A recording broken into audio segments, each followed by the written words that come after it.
Calon tunggal Kapolri, Komjen Listio Sigit Prabowo menegaskan tidak ada lagi potret penegakan hukum yang tajam ke bawah dan tumpul ke atas. Dalam uji kepatutan dan kelayakan di hadapan Komisi 3 DPR, calon Kapolri baru ini berjanji kasus nenek curi kakao yang diproses hukum tidak akan terulang kembali.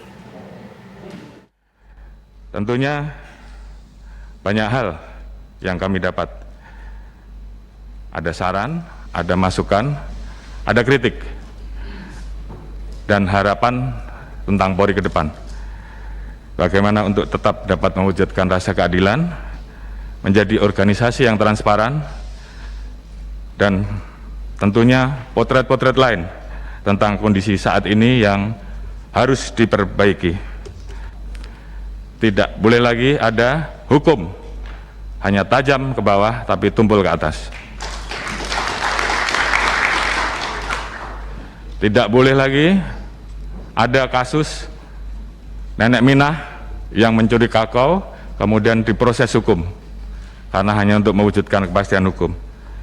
Tidak boleh lagi ada seorang ibu yang melaporkan anaknya kemudian ibu tersebut diproses dan sekarang sedang berlangsung prosesnya dan akan masuk ke persidangan.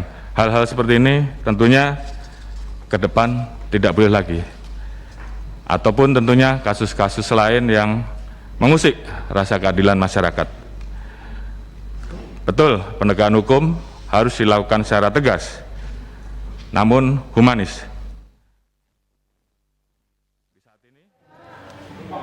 Untuk membahas mengenai janji calon tunggal Kapolri, kami sudah menghadirkan narasumber, ada anggota Kompolnas Irjen Pol Purnawirawan Pujiartanto dan juga pegiat hak asasi manusia, Bang Haris Azhar. Selamat sore, Bapak-Bapak. Assalamualaikum. Selamat sore. Waalaikumsalam. Selamat sore. Baik, saya mau ke Pak Pujiartanto terlebih dahulu. Anda melihatnya bagaimana, Pak? Bahkan dengan tegas calon Kapolri tunggal ini tidak ingin hukum tajam ke bawah dan juga tumpul ke atas. Dengan pernyataan-pernyataan yang begitu pedas disampaikan di hadapan Komisi 3 DPR, bagaimana Pak Puji memandangnya? Ya, sekali lagi tentunya masyarakat sudah banyak mendengar, banyak melihat ya dari apa yang sudah selama ini ya ditampilkan di media sosial. Bahkan juga ya, sudah bisa dipastikan ya apa yang menjadi rekam jejak daripada calon Kapolri, Komjen Pol Dr. Andes Listio Sigit. Yang pertama, ya saya melihatnya ini sebagai suatu amanah ya, yang jelas bagi seorang Bayangkara dalam melaksanakan tugas. Nah, dalam melaksanakan amanah ini tentunya ya bertanggung jawab terhadap apa yang dia miliki dan akan lakukan.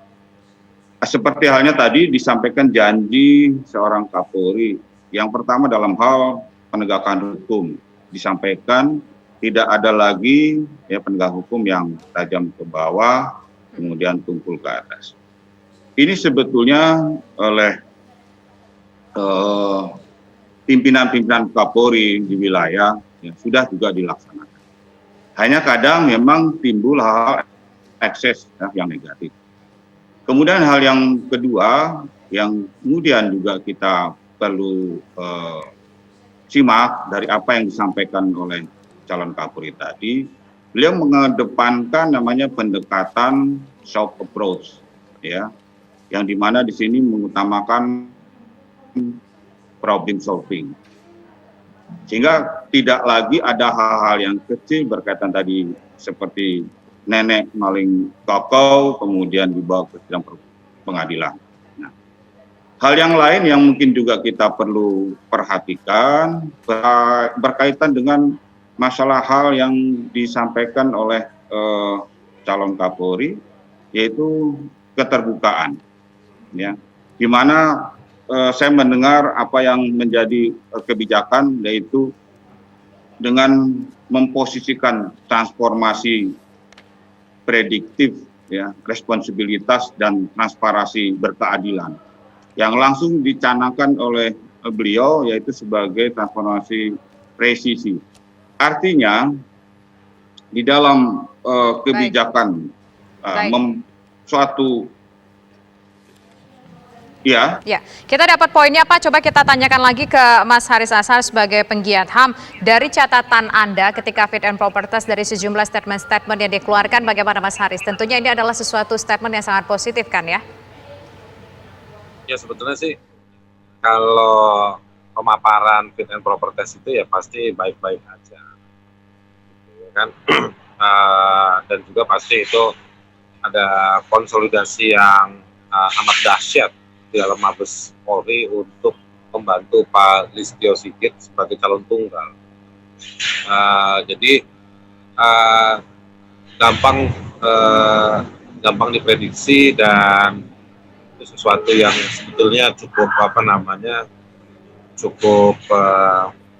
bisa dibilang alamiah lah dalam dunia fit and proper test, yang hal-hal yang baik itu muncul di dalam atau di hadapan mata dan telinga para anggota DPR atau di Komisi 3. Nah, tapi juga ada beberapa keyword yang menarik. Tapi saya mau bilangnya itu juga tetap